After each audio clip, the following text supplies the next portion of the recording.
Welcome to the broadcast ministry of the Greater Mount Zion Church.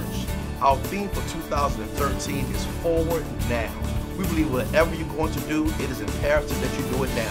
If you're going to build it now. If you're going to love now. If you're going to start it down. Listen, we have a broadcast tonight that I believe is going to bless your soul. Sit back, relax, call a friend, call a neighbor, tell everybody you know GMZ is on now. There is power in your name, Jesus. There is power in your name. God to break every chain. The anointing destroys the yoke. Break every chain, Lord. Break every chain.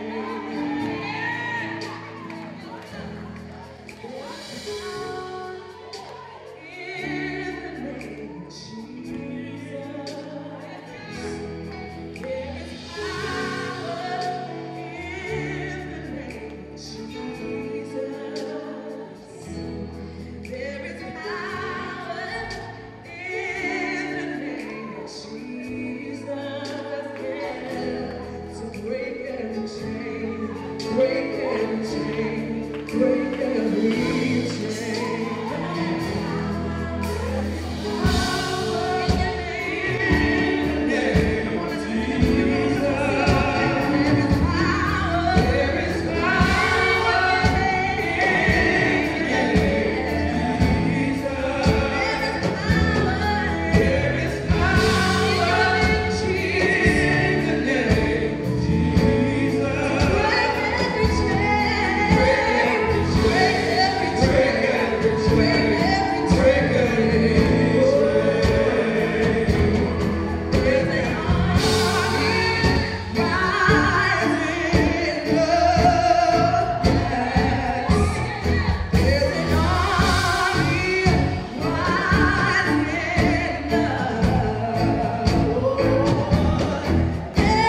Jesus.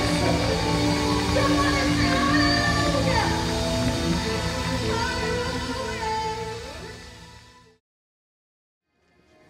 I'm sorry to be the bearer of some unfortunate news.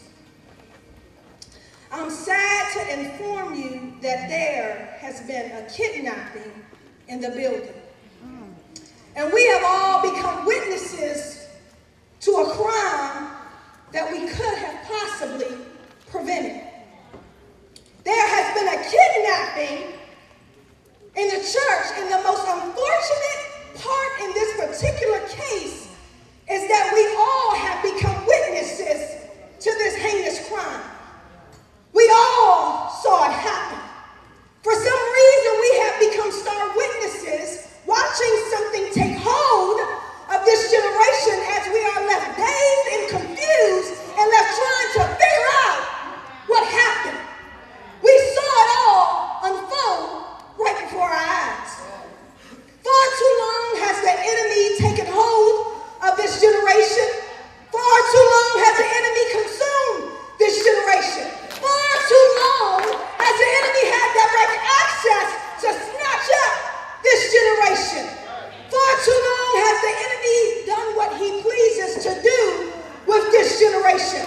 And far too long have we sat still.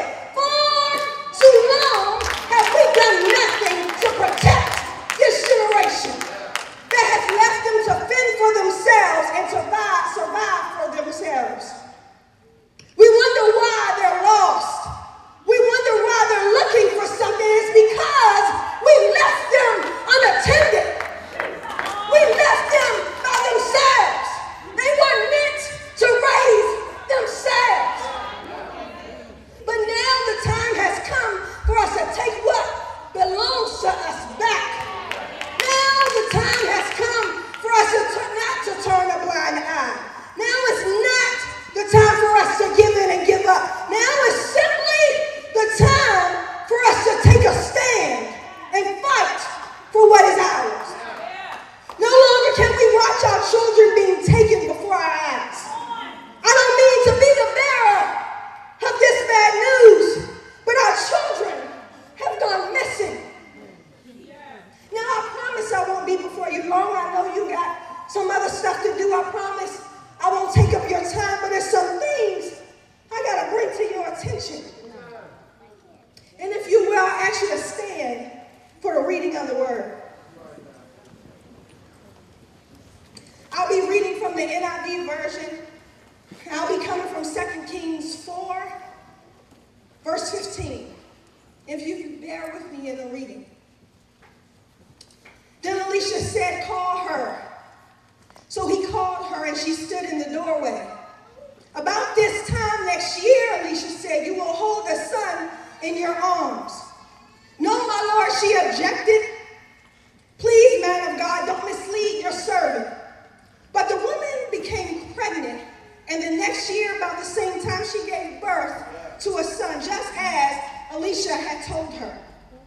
The child grew, and one day he went out to his father, who was in the reapers. He said to his father, "My head, my head." His father told a servant, "Carry him to his mother." After the servant had lifted him up and carried him to his mother, the boy sat on her lap until noon, and then he died. She went up and laid him on the bed of the man of God, then shut the door and went out. She called her husband and said, "Please come, send me one of the servants and a donkey so that I may go to the man of God quickly and return." "Why go to him today?" he asked. "It's not the new moon or the Sabbath." "That's all right," she said. She saddled her donkey, said to her servant, "Lead on, don't slow me down unless I tell you to." If you'll jump down to verse 28, she's saying, "Did I ask you for a son, my Lord?" She said, "Didn't I tell you, don't raise my hopes?"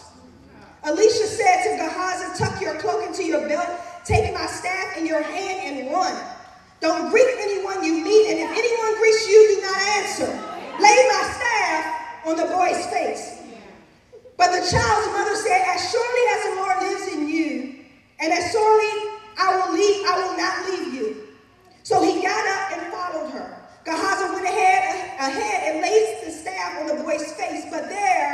was no sound and no response. So Gehazi went back to Elisha and told him the boy has not awakened. When Elisha reached the house, there was the boy lying dead on the couch. He went in and shut the door on the two of them and prayed to the Lord. Then he got on the bed, laid on the boy, mouth to mouth, eyes to eyes, and hands to hands. As he stretched himself out on him, the boy's body grew warm. You may have a seat. The title, along with my scripture reference for this morning, is "It's Time to Shut the Door." In America, according to the National Center for Missing and Exploited Children, nearly 800,000 children are reported missing each year. That's more than over 2,000 a day. The center reports that 203,000 are kidnapped each year by family members, while many others are runaways or have been pushed out of their homes by their parents who simply stop wanting to deal with them. But despite these gruesome figures, despite these awful statistics, how many believe that we still can possess the ability to get back what we've lost? In our text, we are introduced to someone who is described in the beginning as a well-to-do woman. Elisha is asking this woman, "What can I do for you?" And she responds like most women who have their own, who have it going on. She responds with telling him, "I already have my own. In other words, I'm good. You don't have to do anything for me. I got it." Then Elisha realizes that in fact she does have her own, and she also has a husband. However, the one thing that she does not have, or she has not done, is she has not produced or given birth to anything. This woman has the ability, she has the resources, however, she has not produced anything. And he tells her that by this time next year, you will hold a son in your arms. And her response is basically, "Don't play with me. Look here, don't size me. Don't mislead me. I didn't ask you for this." You ever not wanted something and not availed yourself to produce or give birth to some things simply because you didn't want to deal with what it came with? I don't want the responsibility of this. I don't want to have to do this. I don't want to have this seed that I gotta push. You didn't want it because you didn't want to go through the risks. You didn't want to see the opposition. You didn't want to scare the risk of losing it. I'd rather stay here. I'd rather stay in my little box that I created all by myself. I created this thing right here. I want to stay here all by myself. I don't want to go away to college. I don't want to do those things because that means I have to leave. You start making up excuses not to do some things. You start saying I can't do things to move forward anymore. You start making up excuses. I don't have the money to go. I don't have the resources to move forward. I don't have the things necessary to go forward.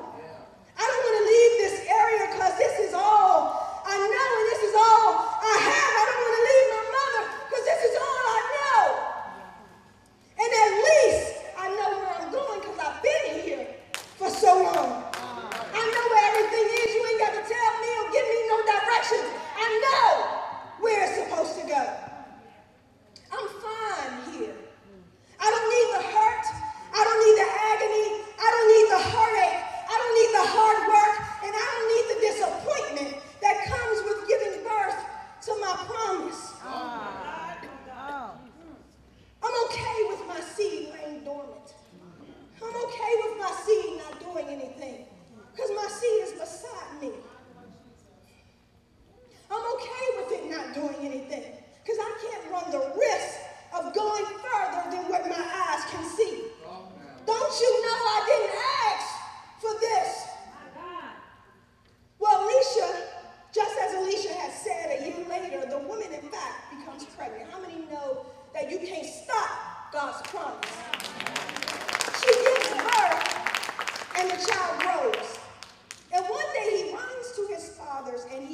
about your business. It's not that bad. Mommy, it hurts right here. Oh, it's not that bad. It don't look like it hurts. Keep going about your business. I can't see what's going on. My child looks fine, seems the same, but yet is screaming for my help. It was some stuff going on in his head that began to interfere with his mental stability, and his mind, his head began to suffer, and you missed it. He is screaming, and you missed it. Once the boy was brought to his mother, he sat on her lap and then died in her arms. Could you imagine having something you birthed, having something you nurtured, die in your arms, die on your watch? I was just holding him. I was just feeling him. He just was sitting beside me. I saw him with my own eyes. It wasn't the enemy that took him out. It wasn't the things that you were waiting to see. It wasn't those people that wanted to jump them. It wasn't those things that you physically can see that overpowered him. It was his own mind that led to his demise. How many of you know that the enemy wants to rock your child's mind right now? He's not interested in their body. He's not interested in them physically. He wants their mind. The enemy is not interested in overpowering their body, but if I can shut down your mind, it eliminates the work that I have to get to you to do what I want you to do. One shot to the head can handicap your whole being. All I gotta do, listen, is get to your mind. I can care less about your physical appearance. I can care less with how strong you are. I can care less how much muscle you have. I want your mind. On the outside, this looks like my child, but on the inside, some stuff is happening that I just can't seem to control. What do you do when you have a baby you've carried for 9 months, that you rock to sleep so often, that you help when they were sick, that you fed and clothed, that you soothed, begins to go through some things that you can't control? Come on. What do you do when you can't control some stuff? It's an attack on these children's minds, and we have watched it happen. The mother begins to run out of options of what she can physically do and lays her son's limp body on the bed and, get this, shuts the door. She then calls again for Alicia. Alicia sends his servant, to which he comes back and says that the boy has not awakened. And it's not until Alicia then goes in himself and shuts the door yet again and stretches himself out on the boy, and the boy begins to awaken and is then brought back. And the one thing that caught my attention in this text, the one thing that seemed to stand out the most to me in the text, was the mentioning of having the door closed. Twice it's mentioned in an effort in getting this boy back to life. But why even mention something that seems so insignificant? Why even mention that the door was closed? I would assume that the door was closed all the time, but why tell me that you closed the door? Why not just lay him on the bed and pray over him? Why was there a need to shut the door in the first place? But when I thought of this, I thought back to my childhood. And whenever your parents would leave you home by yourself for the first time, the one thing that they told you, the one thing that they wanted you to remember, the one thing that they made clear is, under no circumstances will you open this door while I'm home. Don't you open this door for anyone. At that age, when you first stay at home, you're about 12 or 13, your parent has to leave you by yourself. You have not been left by yourself before. Your parent has been there to protect you, to see that you're doing well, to cook for you, to clean for you. But now, I'm going to leave you by yourself. And the one thing I need you to understand, the one thing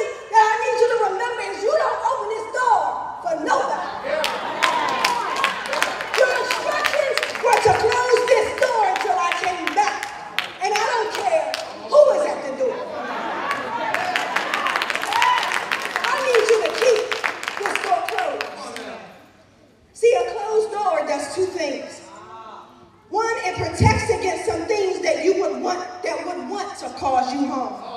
With anything that you value, you tend to lock it up and you tend to protect what's on the inside.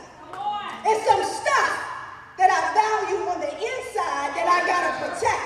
You gotta be careful who you let in, because there's some stuff that I work hard for, and some stuff that I dig deep for, and some stuff that I value, and I don't want just anybody to put their hands on my stuff. Sometimes I gotta put this up and shut the door on it, because I don't want my valuables to get into the wrong hands. Watch who touches these kids. Watch who touches your valuables.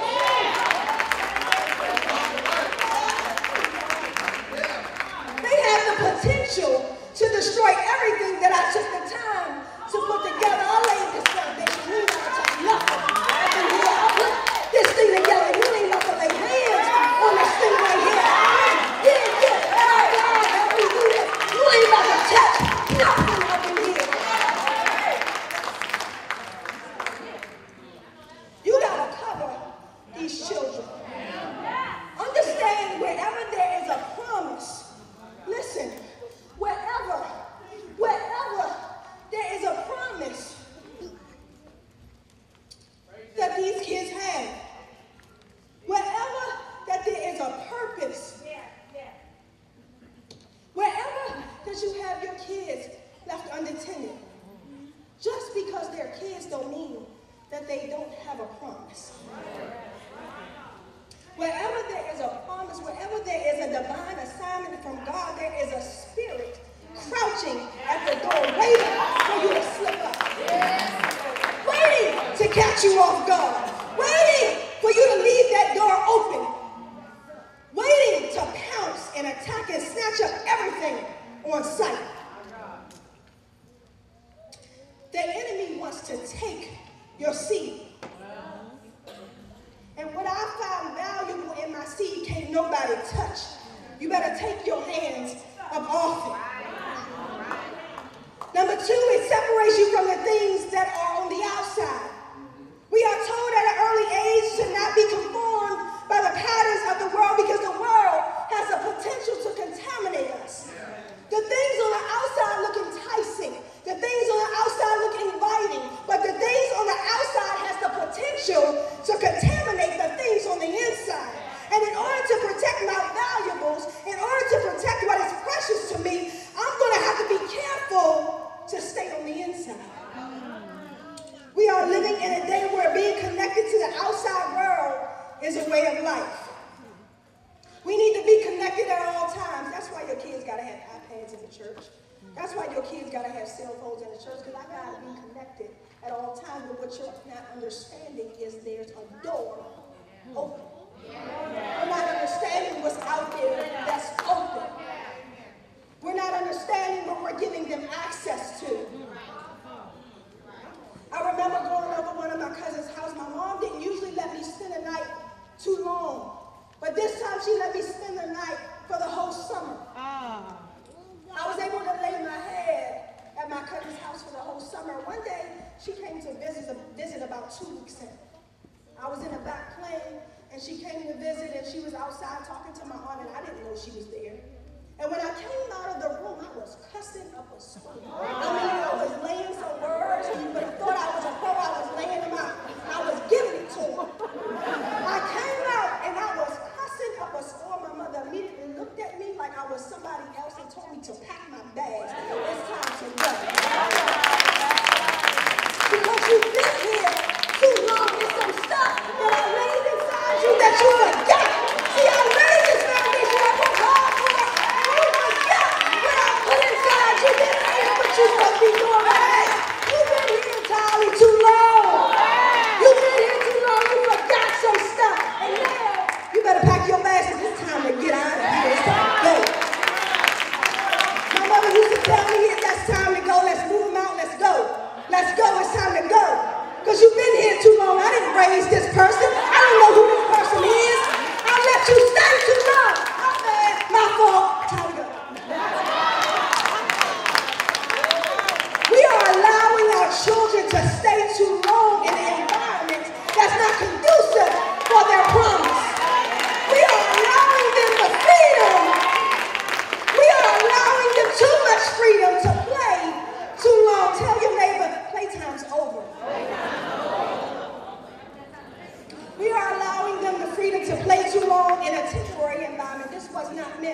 for the long haul. This was temporary. You had your fun, you had your playtime. Let's go.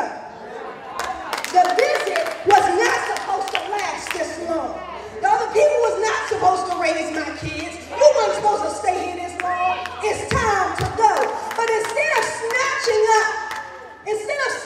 them up, we keep letting them play, leaving them to be raised by outsiders, leaving them lost. It's time to shut the door. This young boy's demise was caused by some stuff going on in his head. He didn't realize the promise that he had over his life. He didn't understand his purpose. He didn't understand that he was here for a reason. The reason, young people, why you haven't gone crazy after the stuff that you've gone through, why you haven't gone crazy after the stuff that you've witnessed and the stuff that you continue to have to endure, the reason why you have not completely lost your mind and completely lost yourself in the process is because there is a designed purpose for your life. There is a calling on your life. There is a promise for your life. This is a purpose for your life. You are not here by accident. There is a designed purpose for your life.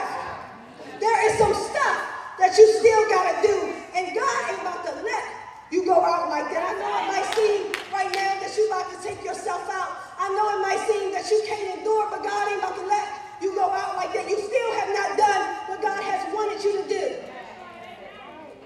This little boy called for help. Before he was taken, he screamed for someone to help him. He is screaming, he is crying, he is begging for somebody to help him. And much like this boy's fathers, we, the church, miss the call. We miss the screams. We miss the cries for help and pass them off to get help elsewhere. We pass them off to let them go figure it out and then wonder why they start to lose themselves. But we need to understand that now is not the time to not just minister to the ones in the church, but the ones that's lost. Now is the time to embrace that child running reckless. Now is the time to reach out to that child that want to cuss you out at the drop of a dime. Now is the time to speak life into that young man or that young girl who feel like doing drugs and popping mollies and sweating is a thing that they're supposed to be doing, is a badge of honor. The ones who have no respect for authority, that's the ones I'm talking about. The ones you don't want to speak to. The ones you let go on about their business, go and get out my face, go and do something with yourself.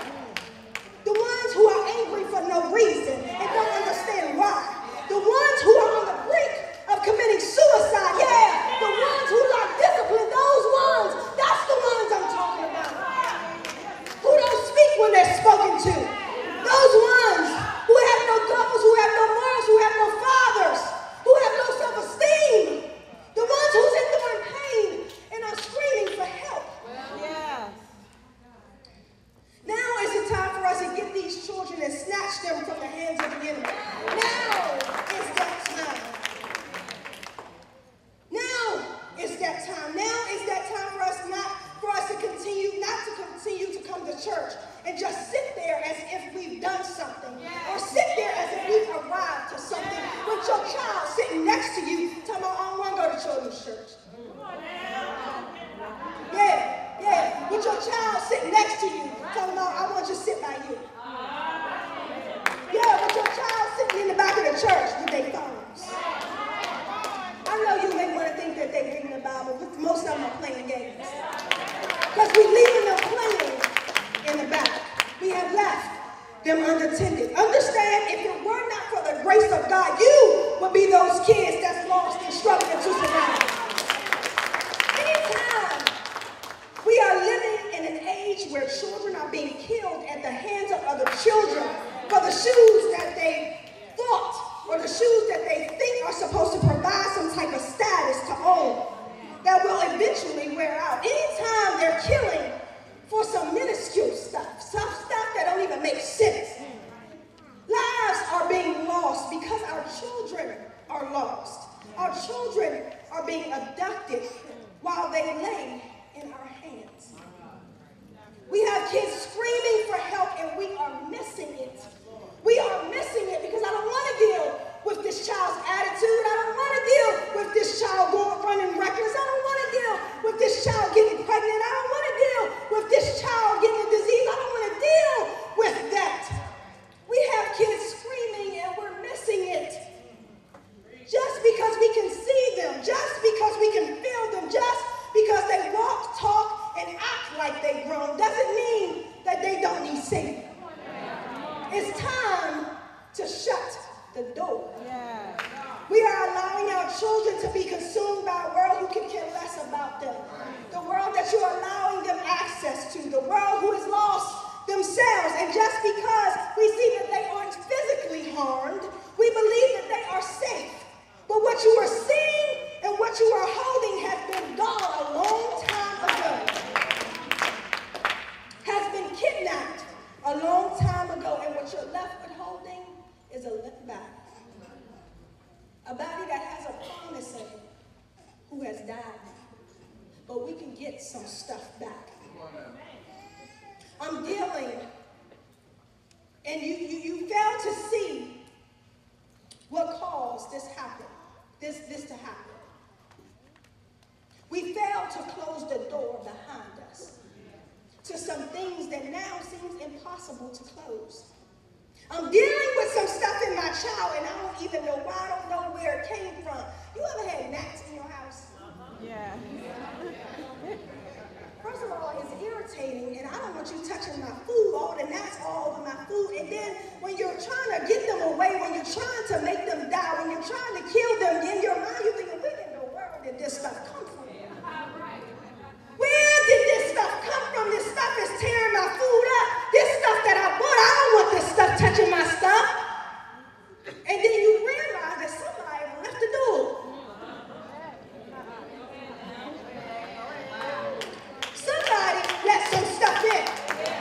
Somebody didn't shut the door and lock it. Somebody kept running in and out. You know how you tell your kids, I'm running in and out of my house because I don't want some stuff in my house that I got to get rid of. Now I got to work to get rid of the stuff that I try to keep out my house.